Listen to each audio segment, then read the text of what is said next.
అందరికీ హాయ్ అండి. మొన్న మనం రాసిన గ్రూప్ 2 ప్రిలిమ్స్ గురించి, మెయిన్స్లో నాకు వచ్చిన మార్కుల గురించి మీకు చెప్పాను. ఇది నా స్టడీ టేబుల్. ఈరోజు నేను ప్రిపరేషన్ అయిన విధానం చెప్తాను. ఇది గొప్ప గొప్ప కోచింగ్ సెంటర్ వాళ్ళు కానీ, మంచి గైడెన్స్ ఇచ్చేవాళ్ళు కానీ, ఈవెన్ జాబ్ కొట్టిన వాళ్ళు కానీ చదివే ప్రాసెస్ సేమ్ ఇదే ప్రాసెస్ని నేను చేశాను.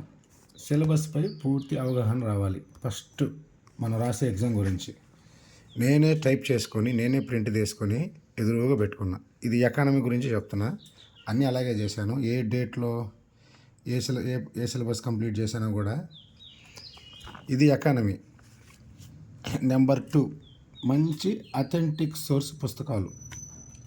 తెలుగు అకాడమీ ప్లస్ ఒక ప్రైవేటు సోర్సు. సేమ్ ఏపీకి కూడా అంతే. తెలుగు ఒకటి, ప్రైవేట్ ఒకటి. ఇవే తెచ్చుకున్నాను, చదివాను.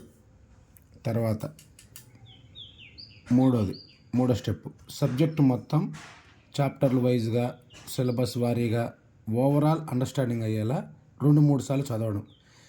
గత 15 ఏళ్ళ నుంచి ఒక 30-40 సార్లు చదివి ఉంటాం. కాకపోతే మధ్యలో గ్యాప్ రావడం, మర్చిపోవడం, మళ్ళీ చదవడం. నెక్స్ట్ స్టెప్, సబ్జెక్టుకు సంబంధించి ప్రీవియస్ పేపర్స్.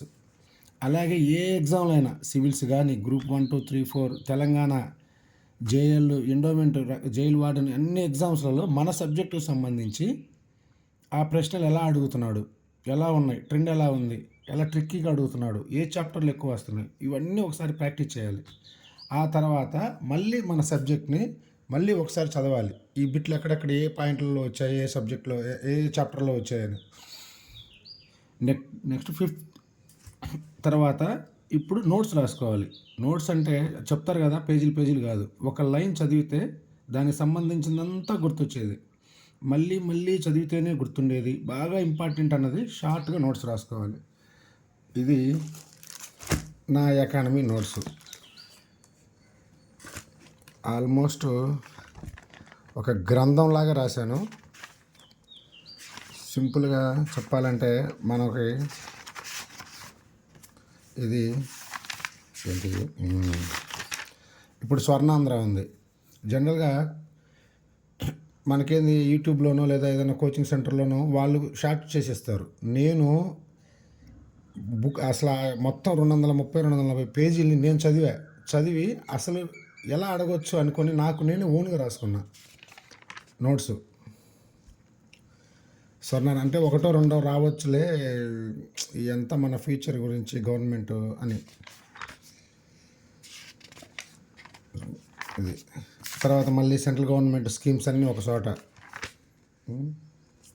వాటిని మళ్ళీ రివిజన్లో మళ్ళీ ఒకసారి ఒక ఇది అందరూ చేసేదే. ముందు ఒక కలర్తో రుద్దుకొని తర్వాత ఇంకో కలర్తో రుద్దుకుంటా ఇంపార్టెంట్ అనుకోండి. మనం మొదటిసారి చదివినప్పుడు ఒకటి అనిపించుద్ది, రెండోసారి చదివినప్పుడు ఇంకోటి అనిపించుద్ది. చదివి బోరు కొట్టాక మనకేం చేయాలో అర్థం కాదు.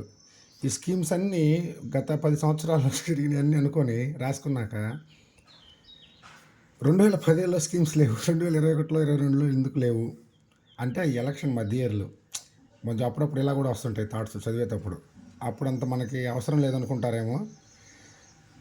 అధికారంలోకి రాగానే మళ్ళీ ఎలక్షన్లకు ముందు సరేలే మనకెందుకు. ఇట్లా మామూలుగా అంతగా షార్ట్ నోట్స్ లాగే చేసుకున్నా. ఈవెన్ బడ్జెట్ కానీ, ఎకానమిక్ సర్వే కానీ, నాబార్డు రిపోర్టు, ఆర్బీఐ రిపోర్టు, పిఐబీలు, ఆర్బీఐ రిపోర్ట్లు,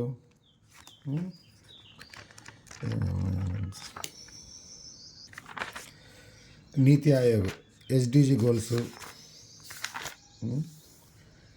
అసలు ఇక ఖచ్చితంగా 2 వస్తాయి అనుకున్నా, ఒకటి వచ్చింది.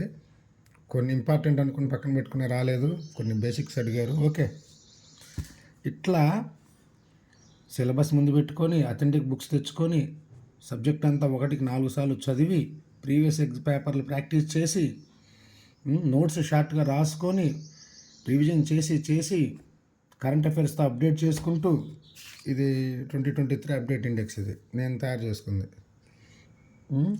చివరికి 2 నెలలు కాదు, నేను ఇది ఆల్మోస్ట్ ఒక 3 నెలల ముందే చేసుకొని పెట్టుకున్నా. మోడల్ టెస్టులు చాలా రాశా, ఒక 30 పైన రాసింట. పొద్దున్నే రివిజన్ చేయడం, సేమ్ ఎగ్జామ్స్ టైమ్స్ లాగానే ఎగ్జామ్ రాయడం, అట్లా చేసాం. ఎందుకు ఇది జనరల్గా అందరూ టాపర్స్ కానీ గొప్ప వాళ్ళు కానీ చెప్పేది ఇదే ఫాలో అయ్యా. నాకు వచ్చే స్కోర్ ఆల్రెడీ చెప్పా. ఇంకా ఎక్కువ రావచ్చు. ఇది ప్రాసెస్ కరెక్ట్గా ఫాలో అయితే ఇంకా ఎక్కువే వస్తాయి. నాకు తక్కువ రావడానికి కారణాలు లాస్ట్ ఒక వారం సరిగ్గా చదవకపోవడం అయి ఉండొచ్చు, లేదా ఇంకా మనం కరెక్ట్గా వేలో ప్రిపేర్ అయినా కూడా మన బ్రెయిన్ అంత రిసీవ్ చేసుకోకపోవచ్చు. ఎగ్జామ్ హాల్లో వరుసగా ఒక 3-4 బిట్లు మనకు తెలిసినవి వచ్చాక 5వ బిట్కి టెంప్ట్ అవుతాం. ఇక్కడ ఏం జరిగిందంటే, మళ్ళీ ఇప్పుడు ఒక 5 నిమిషాలకి మళ్ళీ చేస్తాను వీడియో, చెప్తా.